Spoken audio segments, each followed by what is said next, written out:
It's Tony Robbins. Listen, with the holidays coming up, I just wanted to check in with you and see if I could add some value to your life. I'm curious, what's your life like today? How you doing? How's your family? How's your business? The reason I ask is I've spent the last 6 months traveling as much or more than I ever have in my life. I've been working on our TV show, and simultaneously, though, I've been working with people in businesses and their individual life from literally all over the world, all over the United States, but from the U.S. to London, and from London to Fiji, and Fiji to China, China to Singapore, to Thailand, back to Rome. I mean, it's been a whirlwind.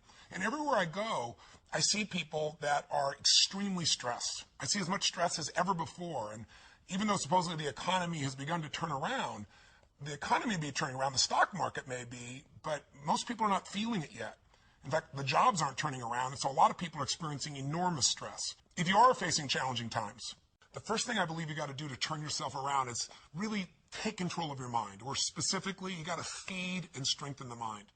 The mind is an interesting place, isn't it? I mean, fear can take us over. Uncertainty kind of unleashes all these thoughts that make us start to believe very often that things will always be bad, that we'll never be able to turn it around, or that we don't have the capability. It's just the nature of those inner voices that everybody feels at times. Now, maybe you're not feeling it right now, but I'm sure there are times that you have. So to take control of your focus, what do? Well, I was told all of a sudden I had a tumor, or way back when I'm on my own trying to figure out what to do, I realized that somehow to take control of my mind, I had to feed it. That if I didn't feed my mind, I'd be living on the weeds that came around me. I mean, today, if all you do is, pick up your phone, you've got all kinds of messages that are going to get your full attention, or flip on Google and check out the news, or watch CNN, or whatever it is you do, it's constantly coming at us. One of my first teachers, Jim Rohn, taught me something years ago. He said, Tony, every day you got to stand guard at the door of your mind. He said, I'll give you a good lesson. He said, think about this. What if your worst enemy in the whole world came and dropped some sugar in your coffee? He said, what would happen to you? I was just a 17-year-old kid just getting started. And I said, what do you mean? I'd have sweet sugar. He said, that's right. He said, what if your best friend, with the best intention in the world, dropped one drop of strychnine in your coffee? I said, I'd be dead. He goes, that's right. So remember, life is both sugar and strychnine, and you better stand guard at your coffee. Stand guard at the door of your mind, because things feed in there and you start to accept them. They start to become beliefs. You start to make up meanings that take over your life. My fastest way of combating that when I was first brand new, just trying to figure out what to do with my life, was to read. And I was poor. I was literally sleeping in my car. So I'm ancient enough to remember when there wasn't an internet, and when I would go to the library. And I would go to that library, and my whole goal was feed the mind. Feed the mind for at least an hour minimum a day, and sometimes more than that, where I would read somebody's biography. I'd read the story of somebody who went through some unbelievably difficult time and how they turned it around. And it gave me perspective. Or I'd read a book like As a Man Thinketh. If you haven't read it, it's worth reading again and again. You can read the book in about 20 minutes. Or I'd read Man's Search for Meaning, where all of a sudden Viktor Frankl, a man who was literally living at that time in Auschwitz, losing all of his family, and he figured out how to make it through that time and add value. These stories, these things fed my mind something nutritious, something strong. If we are what we eat, we are what we read, we are what we listen to. Later on, I began to feed my mind, about understanding the ideas around health principles and how people had turned themselves around who had tumors, who had cancer. I did the same thing most of my life, starting when I was 17, by listening to audio tapes. I went out and I was constantly feeding my mind. I didn't let or hope that a good idea would interrupt me or interject itself upon me. I knew a great idea had to be pursued. I had to go after it. I had to feed and strengthen my mind every single day. So I did it with audio tapes. I did it with books. And I did it by literally doing incantations, saying to myself something over and over again with such intensity till my mind began to believe it. So reading, listening, feeding your mind is the first step to get out of that place of uncertainty and to start to re-tap into your real ability to thrive in any environment. What's the second key? Well, number 2 is you got to feed and strengthen your body. As simple as that sounds, if you've been around any of my work at all, I believe physiology first. And sometimes even try to feed your mind. You can feed it, but those thoughts keep coming back.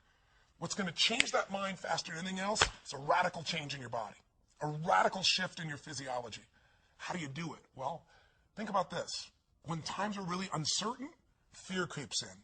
And what is fear?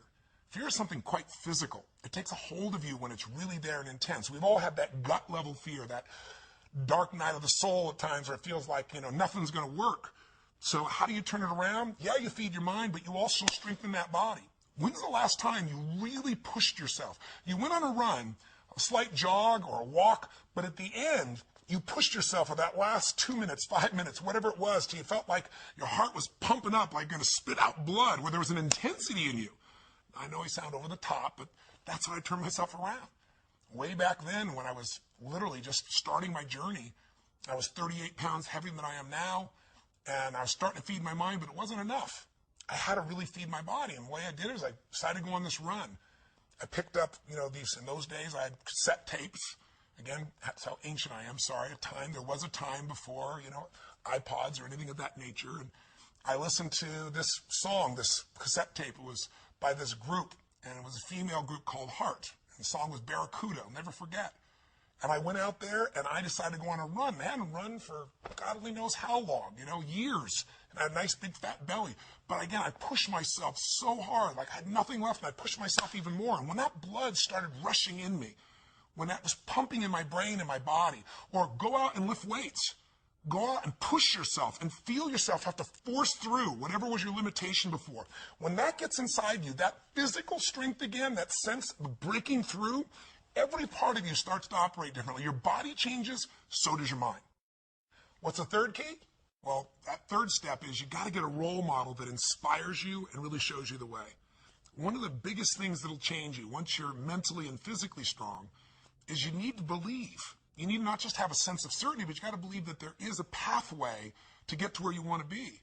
Whatever it is you want to change, whether it be your body, your mind, your emotions, your finances, your relationship, you need a role model. If you're looking to make your business successful today and you're trying to think, how do I do this in this tight economy? Look around at role models. Who around you is still doing well? There are people. You just got to find them. Look at Zappos. Zappos is a company that only a few years ago was sitting around in a garage, and in this economy, they're thriving, selling shoes. They're going to do $1 billion this year. Or better yet, if you're just feeling like you lost your job, you've lost your home, you've lost your income, your nest egg, or you're facing just unbelievable challenge, then look at somebody like a Nick V. If you don't know who I'm talking about, go to my blog and watch a video of him. I'm shortening his name. It's very hard to pronounce his name. I'll be respectful, but I've got his whole story there. You can watch it. Here's a guy that was born with no arms and no legs. I mean, literally, he can't dress himself, can't move, can't feed himself. He wanted to die. He was totally depressed. And in one day, he figured out a different way of looking at life. He somehow began to strengthen his mind and body, and he got a different role model of what was possible inside of himself. And now he inspires people all over the world. Little kids who think they have a big problem, adults who think they have a big problem, meet him and go, how does he even make a phone call? And you'll see him do it. He's got this one little web foot. Please go see it. You'll be inspired. We all need contrast sometimes. Not only role models of how to get it done and be successful, but role models of how to deal with our problems and our challenges. So get a role model that'll inspire you and show you the way. And the fourth key now is you've got to get a proven plan, and you got to take massive action. Don't even worry about a proven plan. There are lots of role models. Hopefully they'll prove it to you, but get a plan. Do something. I tell people all the time, you've got to remember the power of massive action. So often in life, people don't begin the journey because they're not quite sure what to do or how to do it right or how to do it perfect. If you want to change your body, get yourself moving. Don't wait for the perfect trainer. Just go out there and move. Put on your shoes and move and get momentum. Just remember, progress equals happiness. If you can start to make progress, if you can get yourself going, even if it's not perfect, if it doesn't work, you know what to do. Just change your approach. If that doesn't work, change your approach. But if there's anything that'll shift your life, that'll get you to thrive in a difficult situation, is take some massive action. Try something else. Change it, try it, move it. I go on and on this, but I'll be respectful to your time, so let me give you the final key, number 5. Number 5, I think, is the most important of all. So just to remind you, first thing you got to do is feed and strengthen that mind. Read, listen, feed the mind. Take control of that focus. Stand guard at what other people are saying. Focus on what it is you're here to give, what you can control, what you can make happen. Number 2, feed and strengthen that body. Remember, fear, uncertainty, they're physical experiences. So the best way to deal with something physical is get physical. Change that body. Go lift some weights. Go for that run. Do something that's going to get you in that state. If you've been to our seminars, you know exactly what to do. but get that hour of power going, that 15 minutes to thrive, if you're familiar with that, to train your body and mind to be strong again. Number 3, make sure you put yourself in that position where you find a role model that's going to inspire you and show you that way. Maybe it's a contrasting role model. You think your life's so tough, find somebody with tougher who's really turned it around. Or maybe it's just somebody who's really succeeded, that you can now see there is a way. There's a way through. There's a way to make this happen, even in the toughest times. There's always a way. 4, make sure you get yourself into action. Get a plan, take massive action. And then number 5, most importantly of all of them, feed your spirit. Feed and strengthen your spirit. And there's only one way to do that. It's to find what you're grateful for and to take time, whether it be prayer for you or just taking a moment to think about what it is that's so lucky in your life. There's a rejuvenation in our spirit when we stop taking things for granted. And when most importantly, what feeds your spirit is to give, to find a way to do something for someone else who's worse off than you are. Because what is this all about? It's about strength, and it's about perspective, it's about action, it's about emotion, and it's about heart. And so many people, miss the opportunity to feel like their life makes a difference. I'm a big believer that motive does matter, that why you do something people can feel, that people may be skeptical, they may have their judgments or their fears because they've been through so much, but in my experience, ultimately, why you're doing something people feel. And if you're doing this because some part of you knows that you're here in life not just to get but to give, then there's a spark that happens in other people because they feel the genuineness of that, and there's a spark that happens in you because it reminds you what you're made for.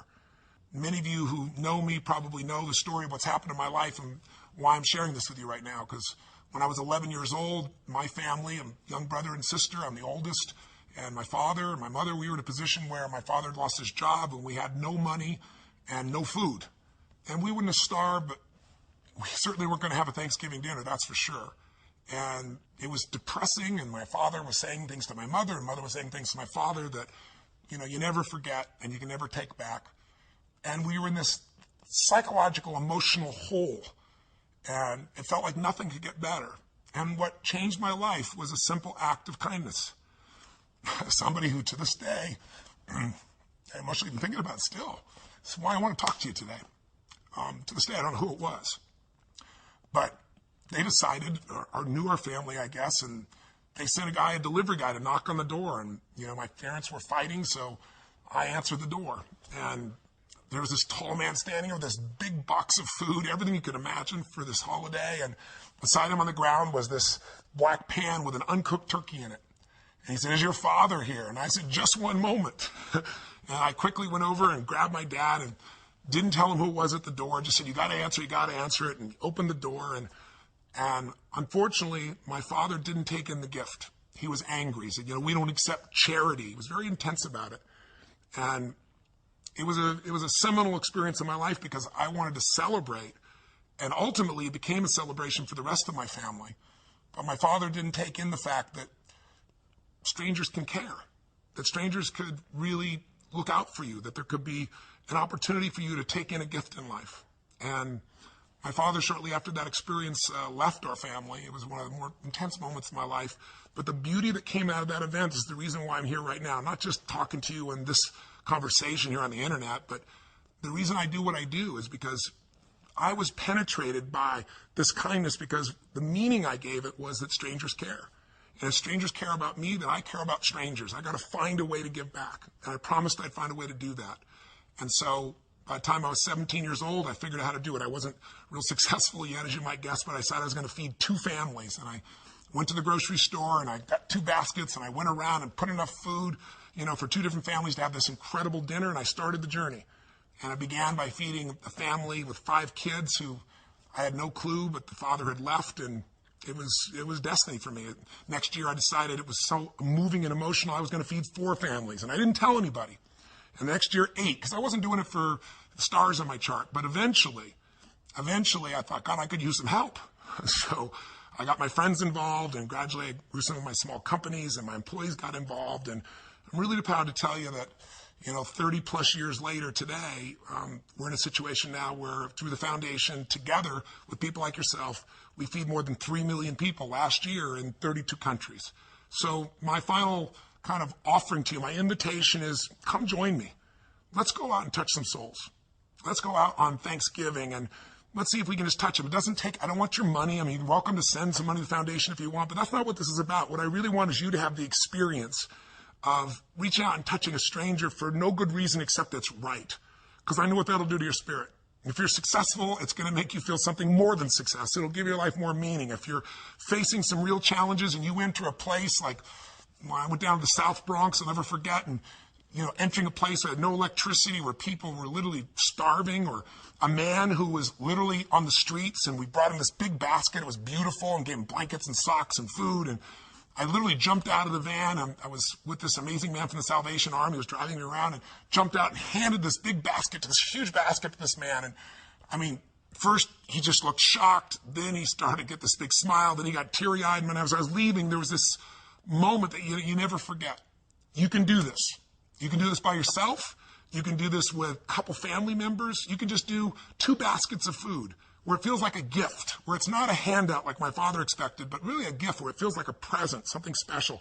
And if all you do is go to anthonyrobinsfoundation.org, anthonyrobinsfoundation.org, you can put yourself in there and say, I'd like to be a coordinator for a basket brigade, even if it's just you, and they'll send you a little booklet how to do it. We have a little book called Notes for a Friend, which is this tiny little book I wrote that shows somebody how to turn their life around. You can give that, or you can just give food.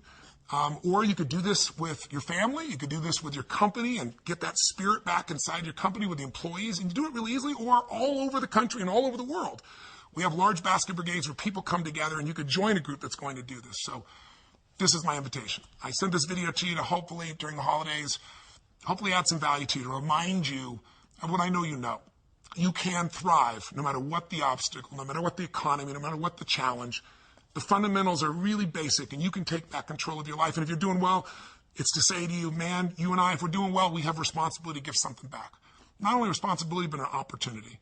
So thanks for listening for so long. I hope this has been helpful for you. Sorry I'm emotional, but it doesn't matter how many decades I've been a part of this. There are people out there suffering, people out there that you could touch. And I'm one of those people that got touched. I'm here because of it. And I think I've been able to help lots of people in my life because of those challenges and because of someone caring. And I know you care too, or you still wouldn't be watching this crazy video. So thank you for watching. And please go to anthonyrobinsfoundation.org and join me in the basket brigade, or do something to make this Thanksgiving different or more meaningful. And I hope this has been helpful to you in your life in some way. And again, I appreciate your time, and I look forward to hopefully our paths cross again sometime soon. Till then, live strong, live with passion, and God bless you.